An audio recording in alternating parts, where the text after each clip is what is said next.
नमस्कार। स्वागत है आपका Shankar IAS Academy Delhi branch में। It is an end to end solution to all your academic needs. इस मॉड्यूल में एज वी नो कि हम करंट अफेयर डिस्कस करते हैं, डेली एनालिसिस करते हैं और यूपीएससी के लिए प्रॉपर प्रिपरेशन भी करते हैं। तो चलिए स्टार्ट करते हैं। इस मॉड्यूल को स्टार्ट करने से पहले मैं आपको बता दूं कि डियर एस्पिरेंट्स, आई होप आप मेंटली और फिजिकली फिट रहें, क्योंकि ऐसे बदलते सीजनल में बहुत ज़्यादा इन्फेक्शंस होने के चांसेस हैं, तबीयत खराब हो सकती है और आपकी कंसिस्टेंसी प्रिपरेशन की ब्रेक हो सकती है। तो इस चीज़ को आप प्लीज़ ध्यान दें, इस चीज़ का हेल्दी फूड खाएं। I know it's kind of problematic, but आप प्लीज़ ट्राई करें। ठीक है, with this we are going to start for today's module of current affairs.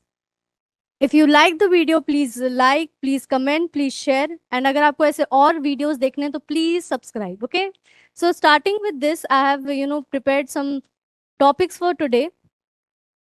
First the topic, सबसे पहला टॉपिक जो हम डिस्कस करने वाले हैं, it is related to science and tech, जिसमें हम कंबशन इंजन के बारे में बात करने वाले हैं। Full flow stage combustion engine के बारे में बात करने वाले हैं।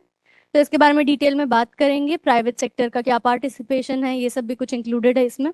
दूसरा, अगर हम लोग देखें तो हम लोग एनवायरनमेंट से रिलेटेड हम लोग फाइनास के बारे में बात करेंगे। Okay, this is also very important for our ecosystem और कम्युनिटी बेस्ड, और किस तरीके से इंटीग्रेटेड होकर के we are trying to conserve. तो इस पे भी थोड़ी चर्चा होगी इस पॉइंट पे।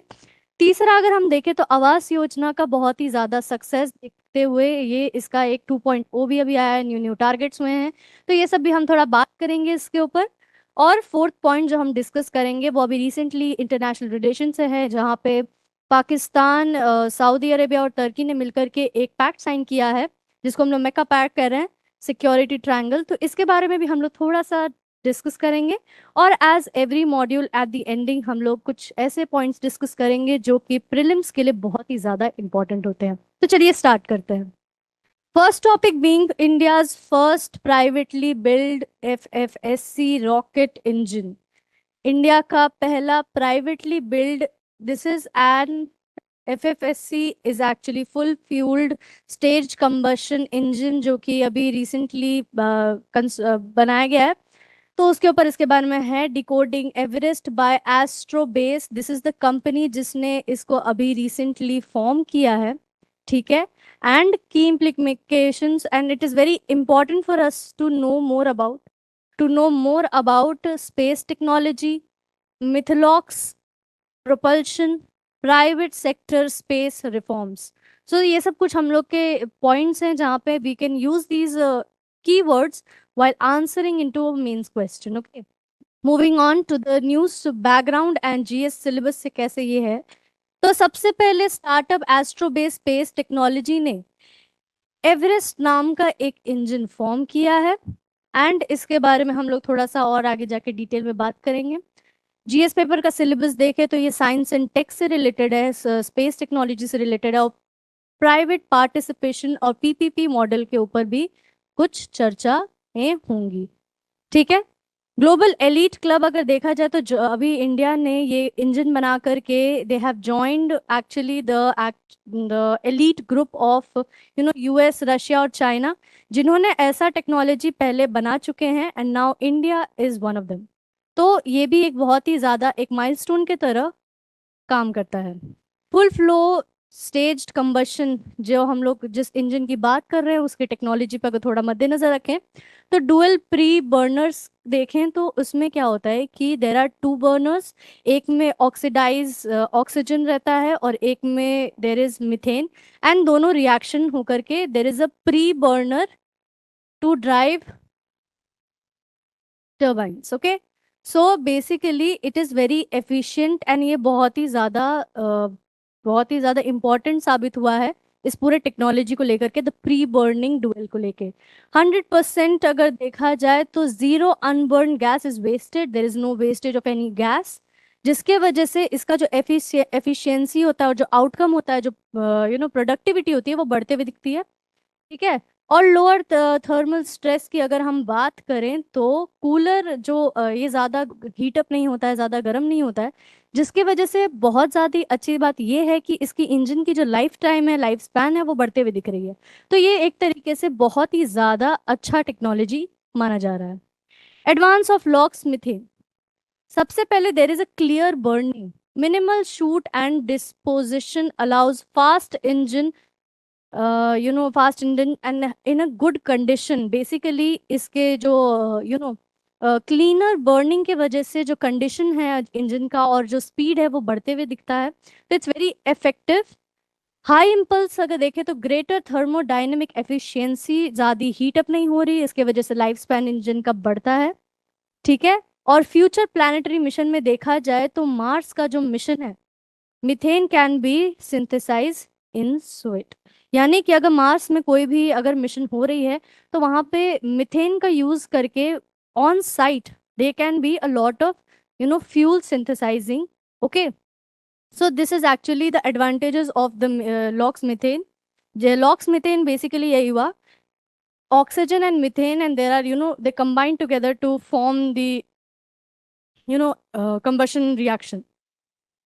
की पैरामीटर्स ऑफ एवरेस्ट की अगर बात करें तो इसकी कैपेसिटी 800 किलो न्यूटन्स बताई जा रही है।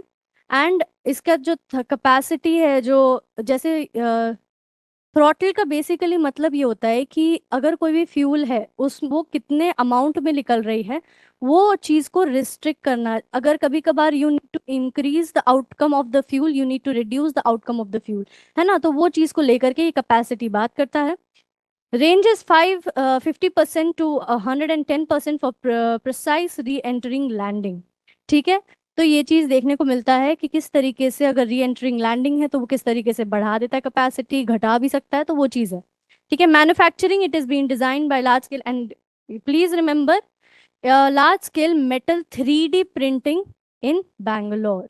इसको 3D प्रिंटिंग वाले टेक्नोलॉजी से बनाई गई है और ये बनाई गई है बैंगलोर में। Now here comes a question. The question is related to full fueled staged combustion FFSC rocket engines. अब इसका क्या है, पहला पॉइंट देखते हैं। Both fuel and oxidizer pass through separate pre-burning before main combustion. So yes, क्योंकि pre-combustion we know, है ना, तो this is whole the technology, तो yes.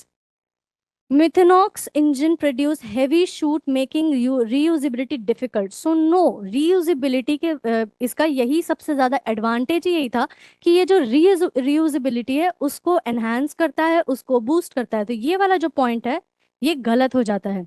India is one of the first nation globally to develop an FFSC rocket engine. So no, India is not the first nation globally, but India का जो पहला privately F F S C जो technology बनाई गई है वो privately बनाई गई है, पहला बनाया गया है। तो इंडिया के अगर तहत देखा जाए तो पहला है, लेकिन अगर ऑल ओवर वर्ल्ड की देखी जाए बात तो India is not the first nation.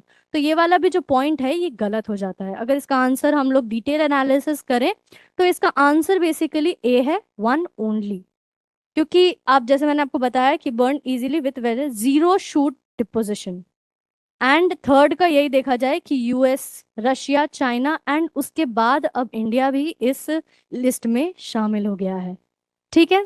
अगले टॉपिक की अगर बात करें तो it is related to environment, जिसमें स्ट्रिप्ट हाइनास के बारे में हम बात करेंगे।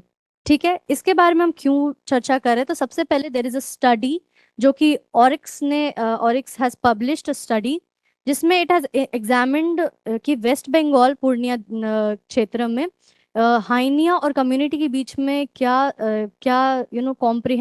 कॉम्प्रिहेंशन है, क्या दोनों के बीच में there is any what is the mindset of the community regarding this animal. तो ये सब चीज़ हमें इस पूरे स्टडी के दौरान देखने को मिलता है। इसके वजह से हमें ये पता चलता है कि किस तरीके से the study highlights the physical proximity to wildlife does not necessarily translate into ecological knowledge and particularly for exclusive species। जो स्ट्रिप्ट हाइनास है वो one of the exclusive species में माना जाता है क्योंकि इनका जो इंटरेक्शन है विद द कम्युनिटीज वो बहुत ही कम देखा गया और इनके बारे में जो नॉलेज है वो भी बहुत ही ज़्यादा कम देखा गया है। तो अगर हम लोग देखें कि striped hyenas basically what is this whole thing about, तो सबसे पहले scientific name hyena hyena. Okay, this is the family. Behaviour अगर देखें तो ये रात में हंटिंग करते हैं यानी कि नॉक्टर्नल होते हैं और ये बेसिकली या तो सोलिटरी या फिर अकेले हंटिंग करते हैं, या फिर थोड़ा सा एक छोटा सा सोशल ग्रुप होता है, ज्यादा बड़ा नहीं। So they don't have as such a अ पैक वाला सिस्टम। ठीक है, अगर फीडिंग की बात करें तो डेड एंड डीके फूड को दे इनहैबिट्स, जिसमें स्कैवेंजर्स का एक काम करता है। ठीक है, and they are also hunting consumer live preys, जिंदा प्रे को भी लेते हैं but only the small animals, not big animals. Okay, तो इनका जो हंटिंग पैटर्न है वो भी बहुत ही ज्यादा ऐसा देखा जाता है कि it's not much of very active और a very dangerous one. Okay, distribution अगर देखा जाए तो नॉर्थ और ईस्टर्न अफ्रीका में पाया जाता है, कुछ एशिया के भी पार्ट्स में पाए जाते हैं, जिसमें इंडिया भी उनमें से एक है।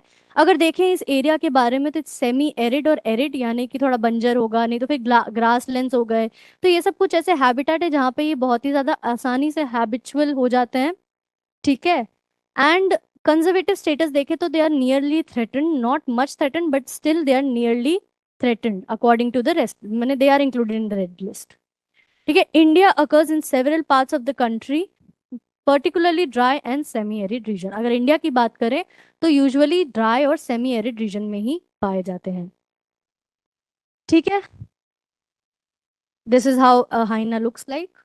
ओके, अगर हम लोग की फाइंडिंग देखें इस स्टडी के दौरान तो 104 सब्जेक्ट्स को सेमी स्ट्रक्चर्ड इंटरव्यूज को प्रोवाइड किया गया, जिसमें से 39% लोगों ने इसको सही सही आइडेंटिफाई करा।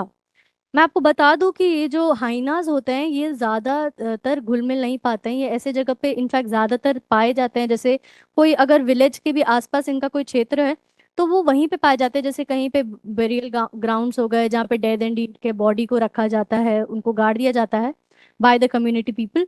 तो उस चीज वो उसी एरिया में पाए जाते हैं, इसीलिए भी फोक टेल्स एंड कल्चरल अगर एस्पेक्ट इसका देखें तो बहुत लोगों के माइंड में there is a mind set of the community कि this is associated with death and like not very positive one. तो अगर कंजर्वेशन की अगर हम बात करें तो वो भी एक बहुत ज्यादा प्रॉब्लमेटिक स्टैंड है, that is the traditional traditional mindset of the community. ठीक है, तो 39% जैसे मैंने आपको बताया कि आर आइडेंटिफाइड बाय, अगर फोटोग्राफ्स देखें, अगर 28 रिस्पॉन्डर्स को देखें तो वो इस एनिमल को नाम ही नहीं दे पाए, और 25 इसको गलत बता दिया या तो कोई और एनिमल का नाम दे दिया। नहीं, देर इज अ मिस इन्फॉर्मेशन। ठीक है, इट इज सॉलिटरी नैपटर्नल, ये हम लोगों ने देखा कि इसका एक एक्सक्लूसिव बिहेवियर है, जिसके वजह से जो ह्यूमन कांटेक्ट और एनकाउंटर है वो बहुत ही कम देखने को मिलता है। रात में हंटिंग करते हैं, बहुत ही ज्यादा एक्सक्लूसिव रहते हैं, तो इसीलिए इनका जो एनकाउंटर है विद द ह्यूमन कम्युनिटी वो बहुत कम देखने को मिलता है। Consequently, are shaped by folk tales, cultural beliefs, and media portrayals are rare encounters। ये इसके वजह से बेसिकली इसका ये जो स्टडी है इसके वजह से हमें ये पता चलता है कि कितना कम ये इंटरेक्ट करते हैं ह्यूमन के साथ, साथ ही साथ ये थोड़ा सा एक एक्सक्लूसिव है, and there is a mindset of the folk tales and the culture की वो कहीं ना कहीं associated with the death. Okay, अगर हम देखें कल्चरल पर्सपेक्टिव को तो जिन लोगों ने इसको आइडेंटिफाई किया या जिन लोगों ने उतना नहीं किया तो इसका लोकलाइज्ड अगर हम लोग आइडेंटिफिकेशंस देखें तो एक है गाधा। ठीक है, which is associated with again नप्चोनल, दिस एनिमल इज एक्चुअली मैंने this is actually the localised name. ठीक है, सॉलिटरी अकेले हंटिंग करते हैं, स्कैवेंजर्स हैं।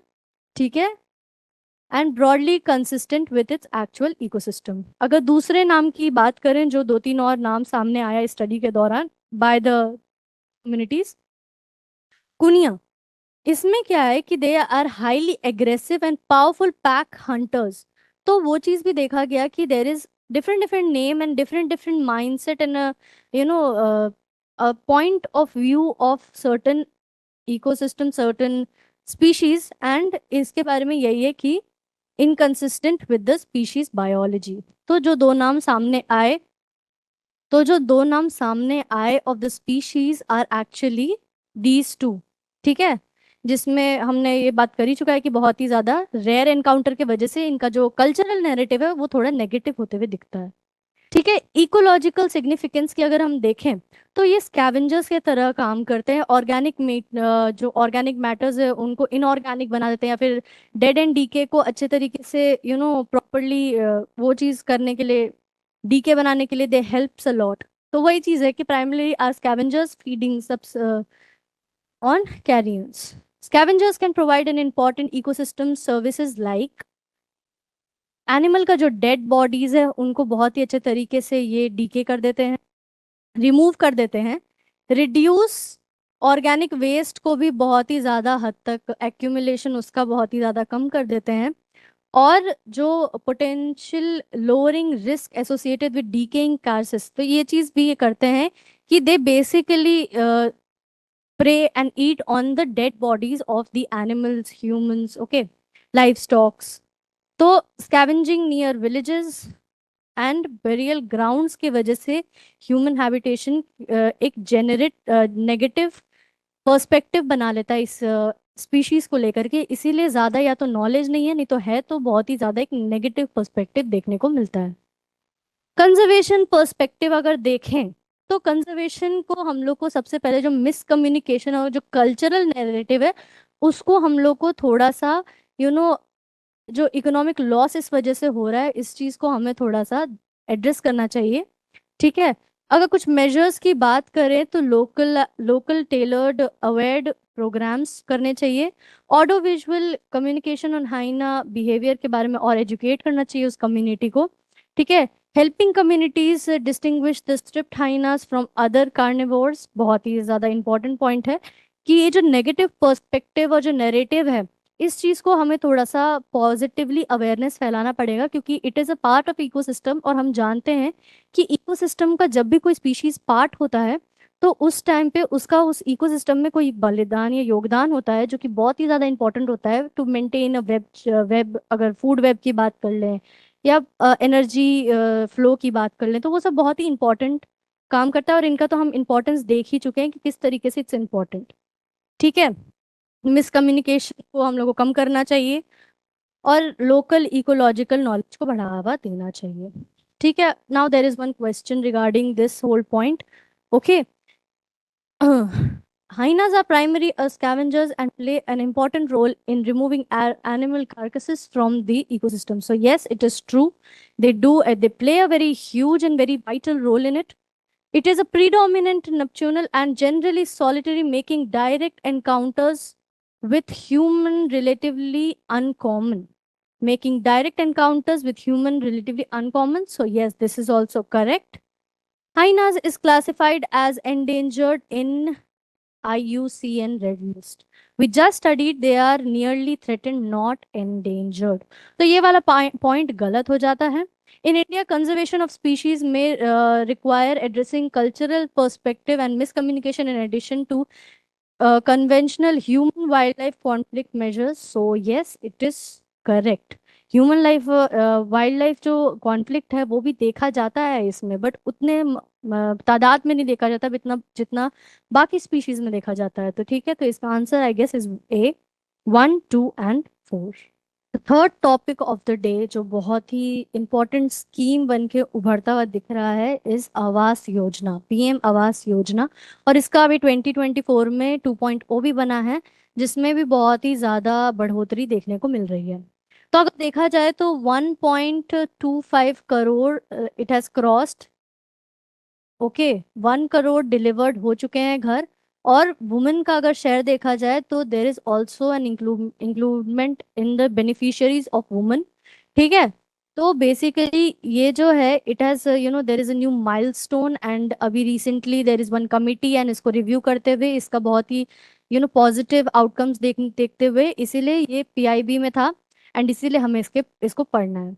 ठीक है, अगर हम लोग इस अबाउट PMAY यानी कि आवास योजना की बात करें तो it was launched in June 2015 with a vision of housing of all in urban cities. जितने भी अर्बन एरिया में जितने भी लोग हैं उनके लिए घर प्रोवाइड करने के को लेकर के इस स्कीम को लॉन्च किया गया था। इसका मिनिस्ट्री देखा जाए तो हाउसिंग एंड अर्बन अफेयर्स से है। ठीक है, and government of India is also a very major shareholder regarding this scheme.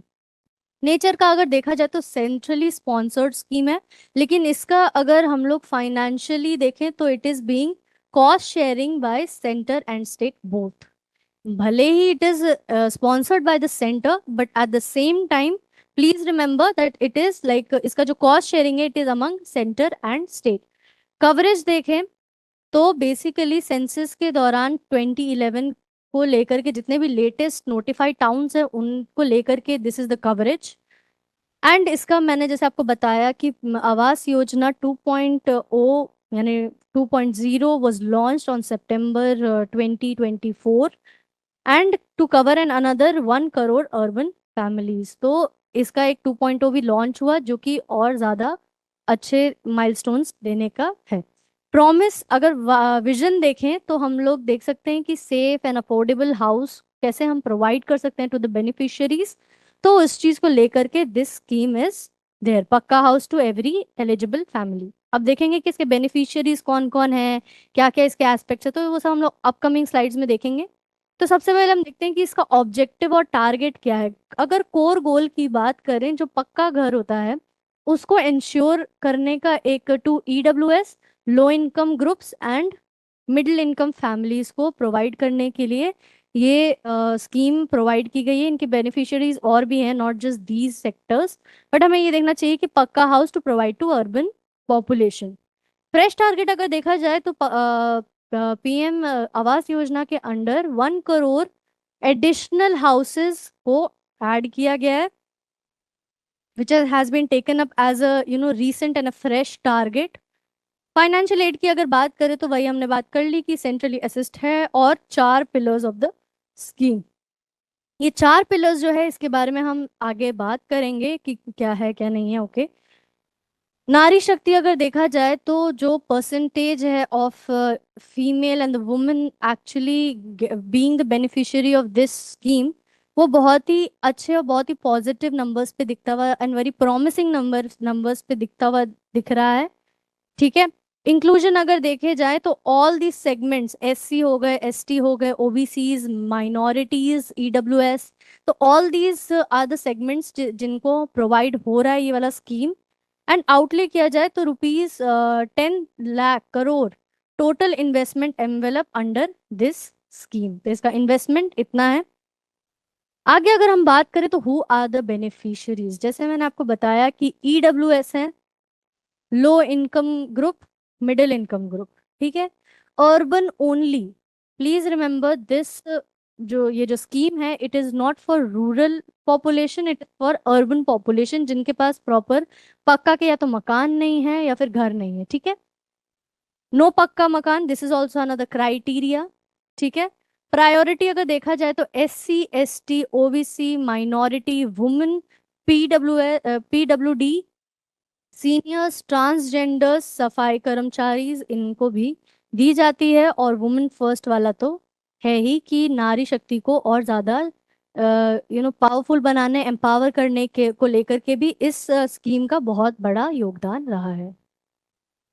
ठीक है, अगर 4 वर्टिकल्स या फिर पिलर्स अगर देखा जाए हम लोग इसके, तो सबसे पहले beneficiary led construction, there is a money that is allocated to you, आप वो पैसा लीजिए और आप उसको घर बनाने में लगा दें। तो पहला पिलर ये है जिसमें रुपीज 2.5 लाख सैंक्शन हुए हैं।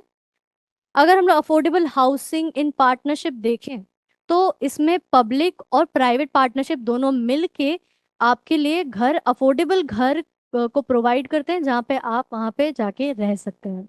ओके, तो first was regarding construction, second was regarding affordable housing.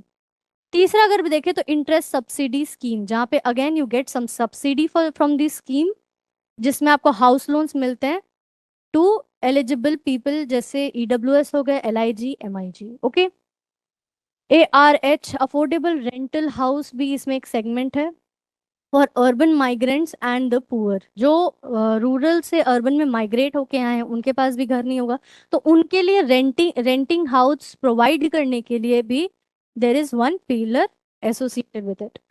Focus अगर देखा जाए तो जो बेनिफिशियरी लेड कंस्ट्रक्शन है वो ज्यादा डोमिनेट कर रहा है इस पूरे इस चीज में। ठीक है, अब हम इस चीज को लेकर के हम ये भी बोल सकते हैं कि it is kind of a concern कि if you are getting money to build house, it is not always true कि आप उस पैसे से घर ही बनाओगे। ठीक है, तो वो चीज भी हो सकता है कि this could also be a reason for corruption. तो इस पॉइंट को आप इंक्लूड कर सकते हैं, ठीक है। एंड मिक्स अगर देखा जाए तो this is total numbers of other pillars of this PM Awas योजना। आगे अगर हम लोग इसका माइलस्टोन के बारे में बात करें तो जैसे हम लोग ने इसके 4 पिलर्स देख लिए, बेनिफिशियरी लेड कंस्ट्रक्शन हो गए, अफोर्डेबल हाउसिंग पार्टनरशिप हो गए, सब्सिडीज हो गए, रेंटिंग हाउसिंग हो गए, तो ये सब के this is the actual rent, this is the actual rate. सबसे ज्यादा is BLC led construction, beneficiary led construction, and बाकी उस हिसाब से है, ठीक है। अगर हम लोग अभी रिसेंटली जो 6 अगस्त को 2026 को there was one committee that was formed, central sanctioned and monitoring committee. इस committee was actually at new Delhi Sankalp Bhavan पे।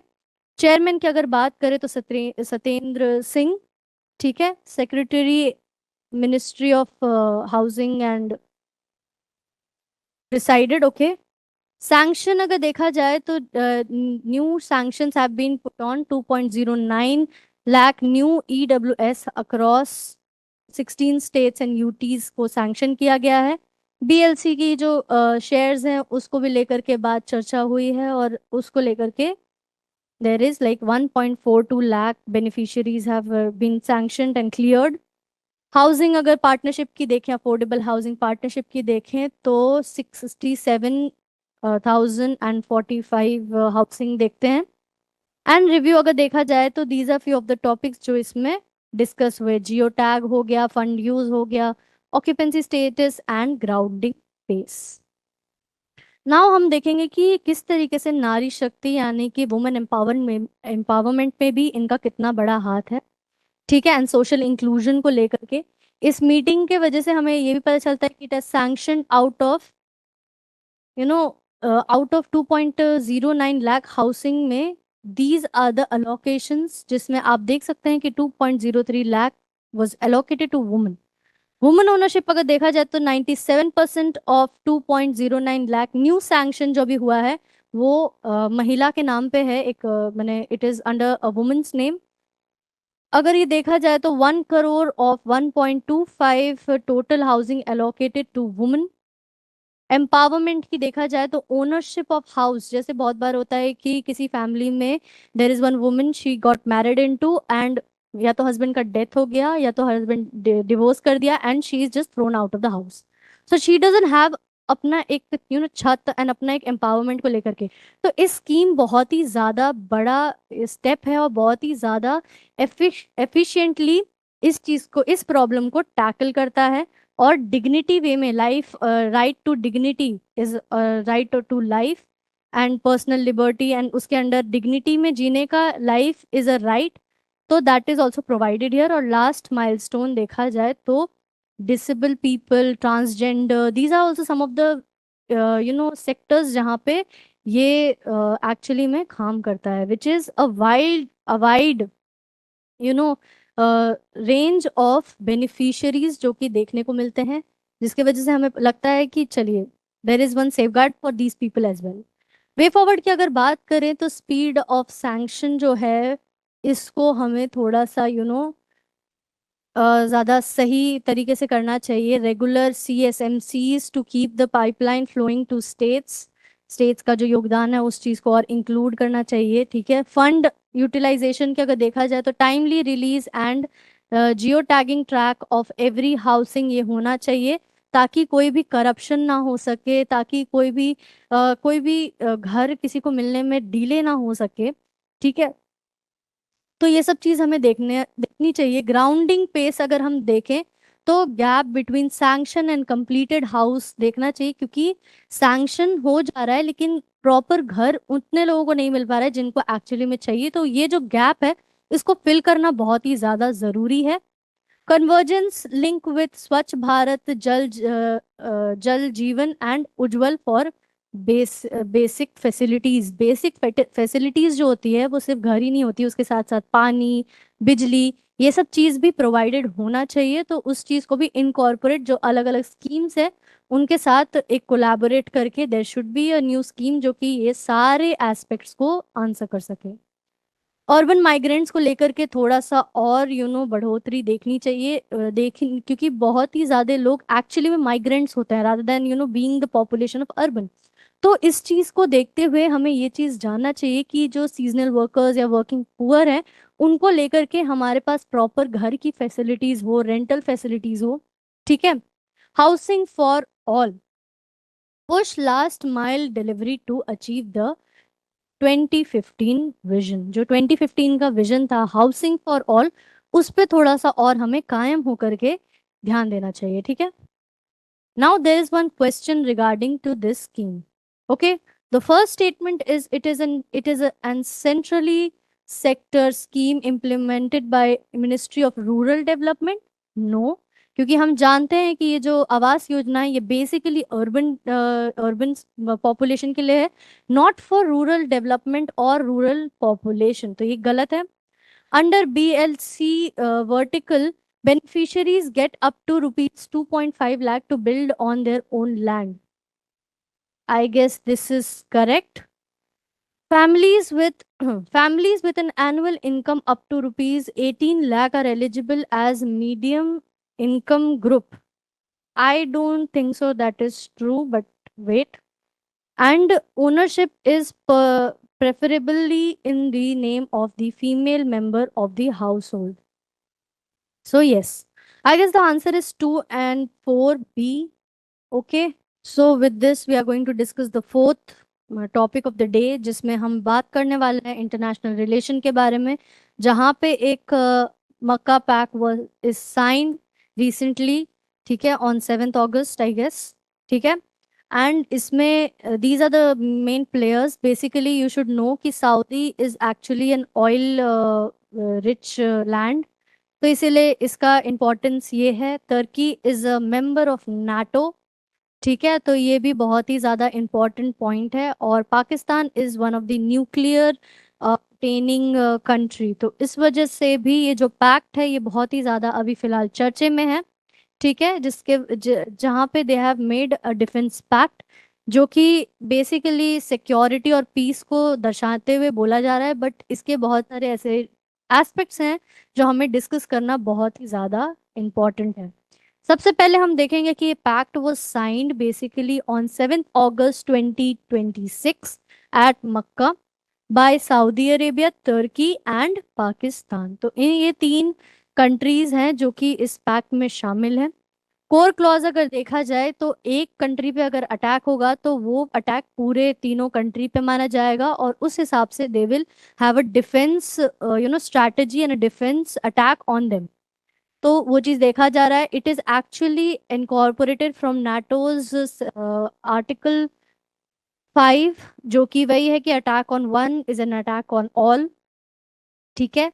ट्रिगर अगर देखा जाए तो यूएस ईरान का जो वॉर अभी चल रहा है या हो रहा है, तो इस मामले को लेकर के this is actually the first regional realignment, ठीक है, जिसकी वजह से बहुत ही बड़ा इम्पैक्ट ये पड़ सकता है। देखा जाए तो ये बेसिकली 2024 में सऊदी और पाकिस्तान के बीच में जो SMDA, इसके बारे में डिस्कस करेंगे, और MMDA 2026 से रिलेटेड है।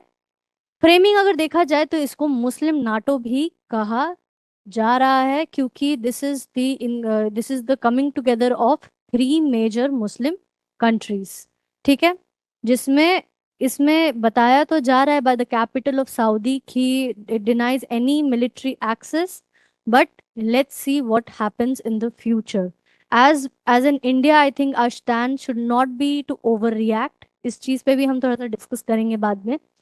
Regarding silence, text unpublished, no name threats, no invite to others. अगर देखा जाए तो ये पैक्ट अभी तक बहुत ही ज्यादा इनिशियल स्टेज पे है, तो इससे हमें ये पता चलता है व्हाई दिस पैक्ट मैटर्स। अगर बात की जाए तो first Sunni bloc after the US Iran war reset the region. US Iran war के बाद जो पूरा रीजन है उसका एक डायनेमिक शिफ्ट देखने को मिल रहा है। ठीक है।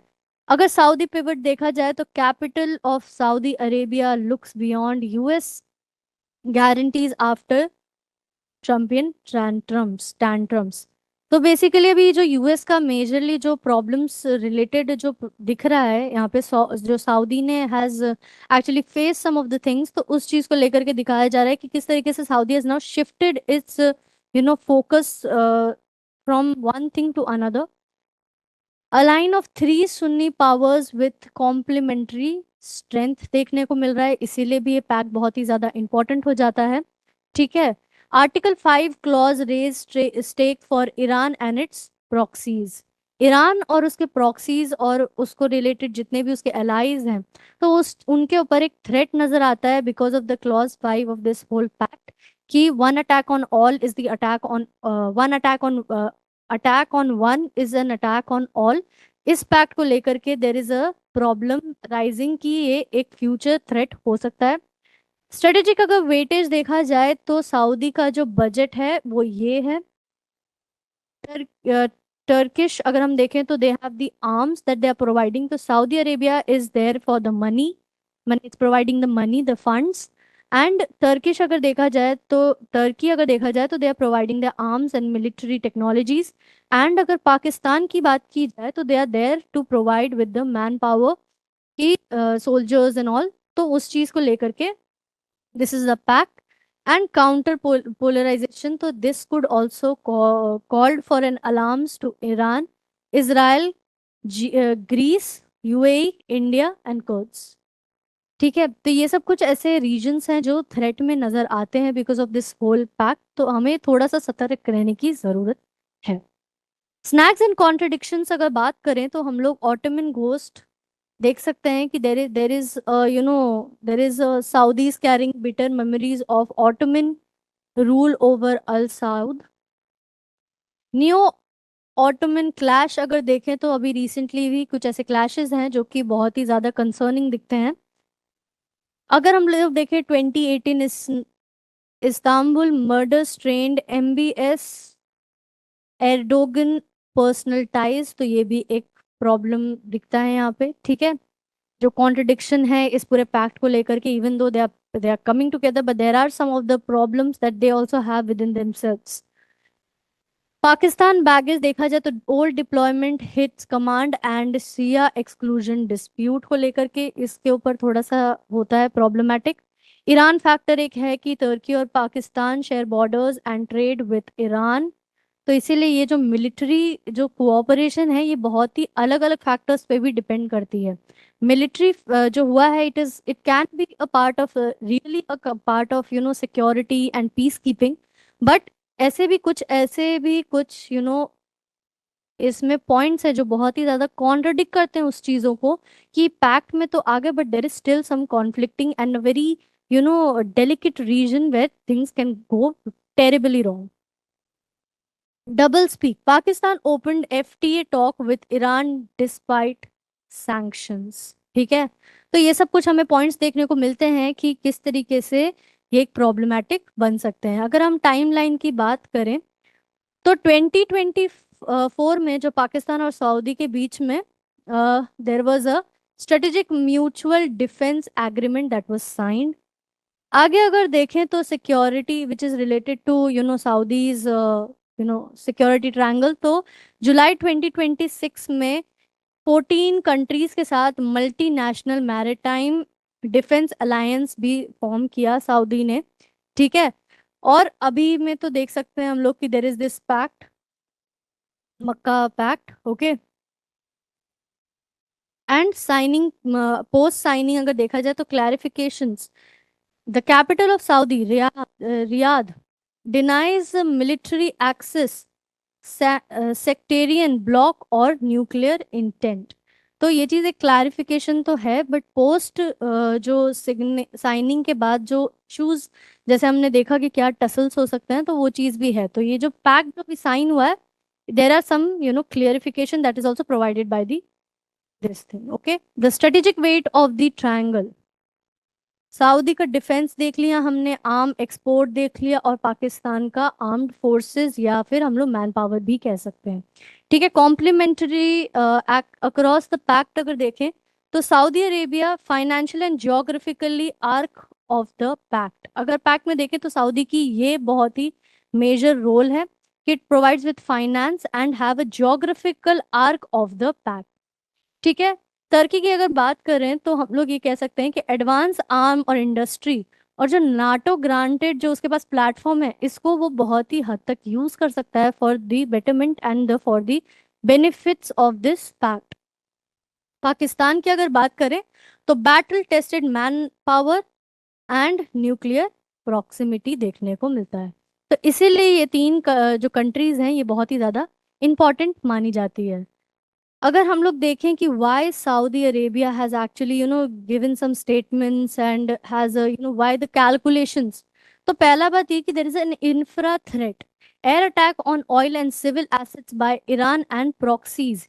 ये बहुत ही ज्यादा मेजर रीजन है why Saudi is seeking for different different defence pacts and different defence agreements, ताकि वो अपने आप को बहुत चीजों से सेफ गार्ड कर सके। सऊदी का एक reason why it has created a pact because it is actually risk of Hormuz and the Bab al मंदेब।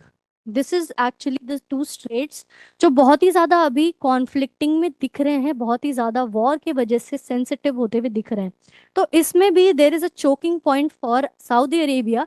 तो इसीलिए वो बहुत ही, इसीलिए इस चीज को हम लोग कह सकते हैं कि white is calculating in a very security perspective.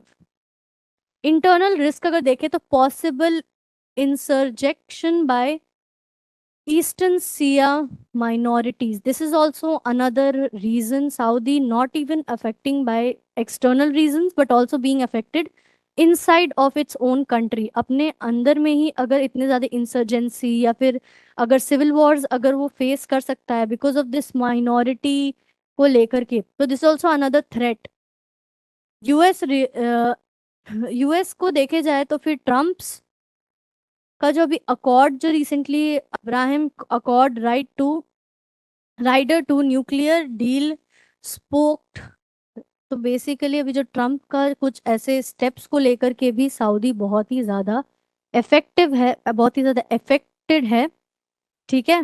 Fill the gap, Turkey and Pakistan to plug what CENTCOM cannot. Okay. तो बेसिकली ये भी है कि कहीं ना कहीं टर्की और पाकिस्तान भी बहुत ही ज्यादा क्रूशियल नजर आते हैं सऊदी के सिक्योरिटी कैलकुलेशंस को लेके। ऑप्टिकल लिमिट अगर देखा जाए तो very of foreign boosts on purely internal security task. ठीक है। तो these are few of the topics क्यों सऊदी कर रहा है। ठीक है। रीजनल रिएक्शन एंड स्टेक अगर देखा जाए तो Iran reads the pact as counter polarisation by Sunni alliance. Iran is looking at this pact as कि उसको लेकर के देर इज अ पोलराइजेशन इनके काउंटर और अटैक को लेकर के this pact has been signed. Israel की अगर बात करें तो फिर one day this could create problems for Saudi, ऐसा सऊदी का पॉइंट ऑफ व्यू अभी फिलहाल के लिए, कि ये जो पैक्ट अभी साइन हुआ है इसराइल के लिए भी अभी तो कोई एकदम इमीडिएट थ्रेट नहीं है, but there could be one day कि जहाँ पे there could be some threat. United States की अगर बात करें तो they are suspiciously silent because due to during this pact. Okay. तो यूएस चुप है, इसराइल जो है उसका ये स्टैंड है कि एक दिन हम लोग को प्रॉब्लम हो सकता है, it could be pivoting problem. Israel thinks कि अभी जो रिसेंटली जो कॉन्फ्लिक्ट्स हो रहे हैं दोनों कंट्रीज के बीच में, तो जैसे यूएस सॉरी ईरान और सऊदी के बीच में जो अभी कॉन्फ्लिक्ट्स चल रहे हैं उनको काउंटर करने के लिए सऊदी ने ये पैक्ट सॉल्व साइन किया है। यूएई और गल्फ कंट्रीज की बात करें तो watching for rival power centre in the Sunni power. ठीक है। तो बेसिकली ये एक पॉइंट है। ठीक है। ग्रीस एंड कर्ड्स की अगर बात करें तो alarmed by any expansion of Turkish military reach, और अरब अलायंस और गल्फ कंट्रीज की अगर बात करें तो no uplink to exist collective security bodies. ठीक है। Now, what is the implications for India? What is actually would be the problem and the facing of India? पहला बात तो steady watch.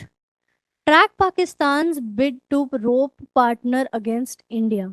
This could be a thing कि पाकिस्तान को they could use against India. No overreaction. India is Saudi's second largest trade partner already.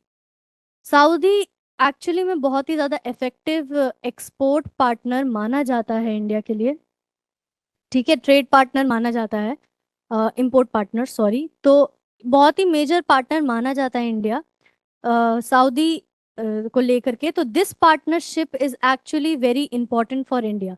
तो ये जो partnership and ये जो ट्रेडिंग का जो पूरा second this is the thing is, तो ये बहुत ही ज्यादा इंपॉर्टेंट है, तो इसलिए इंडिया ज्यादा ओवर रिएक्ट नहीं कर सकता। Energy leverage, third largest crude importers driving global demand, ठीक है।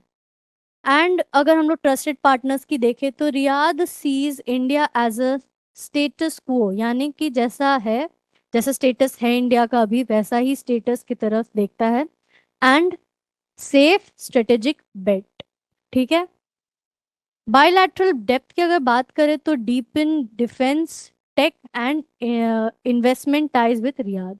तो रियाद को लेकर के और जो सऊदी अरेबिया और इंडिया का जो रिलेशन है वो बहुत ही ज़्यादा पॉजिटिव दिखता है, तो इसीलिए इंडिया अभी ज़्यादा कुछ रिएक्शन दे नहीं सकता।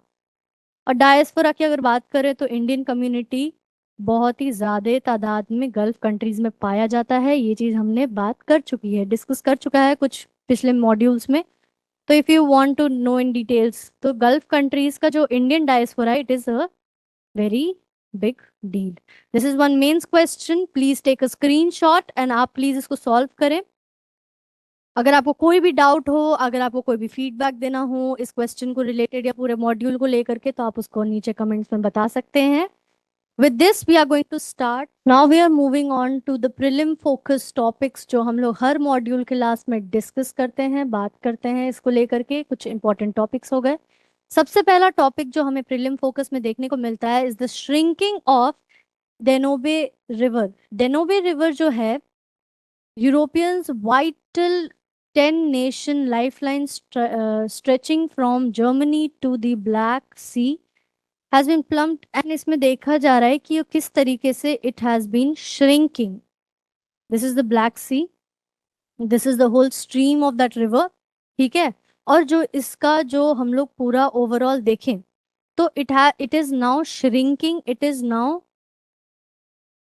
Recording as a low water level. इसमें जो पानी का जो लेवल है, जो लेवल है वो बहुत ही ज़्यादा घटते हुए नज़र आता है। तो ये एक बहुत ही ज़्यादा कंसर्निंग पॉइंट है for the ecosystem of Europe. This river is Europe's second longest river after Volga River, starting in western Russia and empties in the Caspian Sea. So this is a very important river क्योंकि ये it is the second longest river। तो आप जानते हैं कि river and उसके surrounding जो planes हैं वो कितने ज़्यादा इम्पोर्टेंट होते हैं, कितने ज़्यादा डिपेंडेंट होते हैं रिवर के ऊपर, तो उनका shrinking is not a very healthy sign. तो ये एक पॉइंट है, ये एक टॉपिक है ऑन प्रीलिम्स। दूसरा अगर हम टॉपिक देखें तो it is related to DRC में जो इबोला वायरस का जो आउटब्रेक हुआ था। तो ये जो आउटब्रेक था इसको इसको लेकर के बहुत ही ज़्यादा कंसर्न्स, एंड डब्ल्यूएचओ ने भी बहुत एक स्टडी निकाली थी कि क्यों ये सब बहुत ज़्यादा तादाद में फैलता हुआ नजर आ रहा है, ठीक है। कुछ पिछले मॉड्यूल में हमने इसके बारे में डिस्कस किया था, ठीक है। confirmed Ebola cases in DRC have surpassed 4,000 for the first time in the country's history। ऐसे ही इस केसेस के जो नंबर्स थे वो बहुत ही एक्सपोनेंशियली बढ़ते हुए दिख रहे थे। अब इसमें देखने को ये मिल रहा है कि 4,000 प्लस केसेस अब बढ़ते चले जा रहे हैं और इसको घटने की कोई भी संकेत नहीं दिख रही है, ठीक है। This emergency is now officially the countries largest ever Ebola virus outbreak and the second largest epidemic globally, ठीक है। तो ये बहुत ही ज्यादा इंपॉर्टेंट पॉइंट है, ठीक है। The capital city of the DRC is Kinshasa. Kinshasa is the capital city of DRC. और अफेक्टेड एरियाज की अगर हम बात करें ठीक है, तो इस डिजीज के वजह से Ituri, North Kivu, South Kivu, Haut Uele and Tshopo जैसे कुछ एरियाज बहुत ही ज्यादा नंबर पे अफेक्टेड दिखते हैं।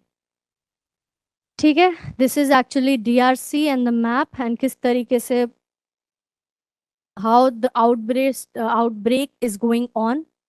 ठीक है, next topic that we are going to talk in this whole prelims focus में कि जेम्स वेब स्पेस टेलीस्कोप ने अभी रिसेंटली हैज ऑब्जर्व्ड, एक ऑब्जर्वेशन हुआ है इस टेलीस्कोप के द्वारा, has uncovered forensic evidence of ancient celestial demolition derby around Neptune.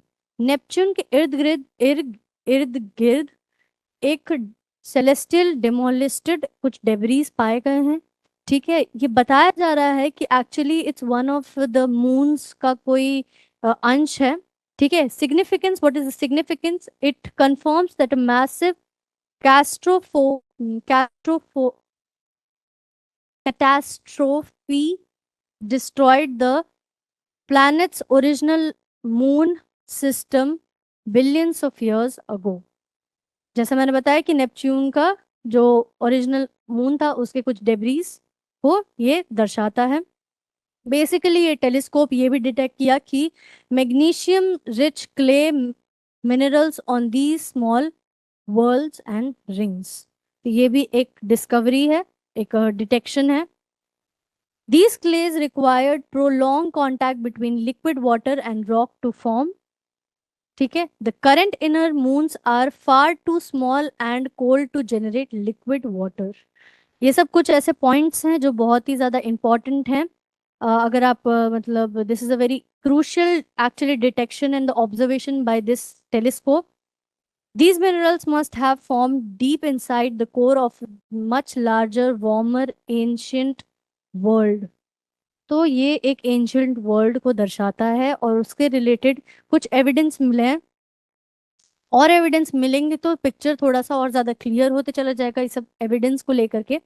ठीक है, that world was literally turned inside out and the current inner moons reformed out of its shattered remains. तो ये बहुत ही ज्यादा इंपॉर्टेंट ऑब्जर्वेशन है। इसको लेकर के और कुछ एविडेंस अगर हमें अगर मिलता है तो इस चीज को और ज्यादा डिटेल में जाना जा सकता है। Now there is one question that we are going to solve regarding this prelim focus topics. सबसे पहले this is related to Ebola virus disease. Ebola virus disease is caused by virus belonging to the family of Filoviridae. Let's come back to this. Fruit bats are considered a natural host for Ebola virus. Yes, I guess.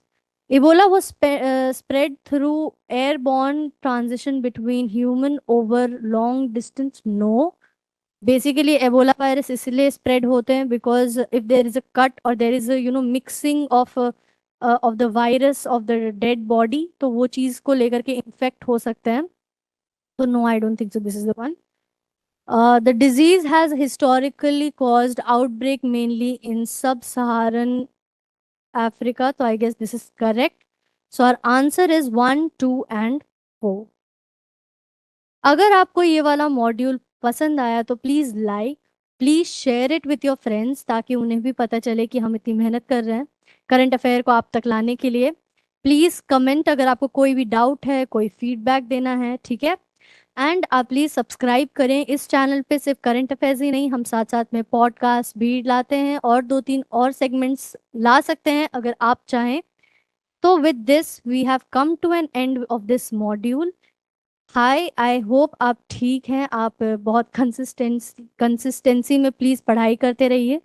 ठीक है, distraction से दूर रहें, social media से दूर रहें। Be healthy, be happy, have a nice day, bye bye.